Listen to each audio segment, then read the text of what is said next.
அப்பொழுது அவள் வந்து இயேசுவை என்ன செய்தாள்? ஆராதனை செய்தாள். பணிந்து கொள்ளுதல் என்பது அது ஆராதனைக்கு சமமாக இருக்கு. பணிதல்ன்றது அப்படியே வணங்குதல். வணங்குகிறாள், இயேசுநாதரை வணங்குகிறாள்.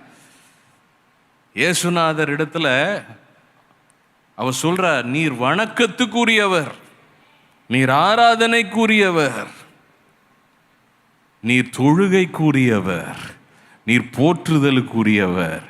உம்மை நான் ஆராதனை செய்கிறேன், எனக்கு உதவி செய்யும் ஆண்டவரே.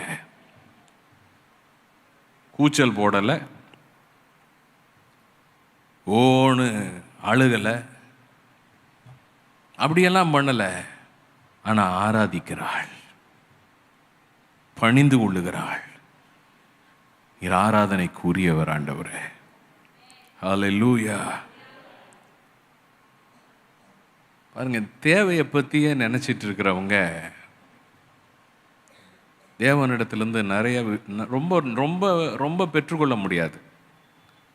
எப்போ பார்த்தா அந்த தேவையை நினச்சி அதையே சொல்லி சொல்லி சொல்லி கேட்டுட்டு இருக்கிறவங்க ஆண்டவர் ஜெபத்தை கேட்டு பதில் கொடுக்குறாரு தான். ஆனால் எல்லாத்தையுமே வாங்கிடலாமான்னு பார்த்தீங்கன்னா இல்லை. ஆண்டவர் ஜெபத்தை விட ஆராதனைக்கு ஒரு முக்கியமான ஸ்தானத்தை வைத்திருக்கிறார்.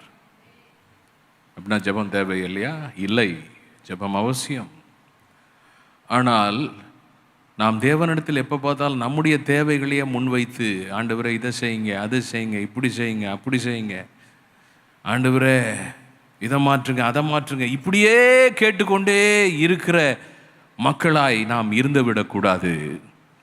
அவர் யார் என்பதை நாம் உணர்ந்து அவரை நாம் ஆராதிக்க வேண்டும்.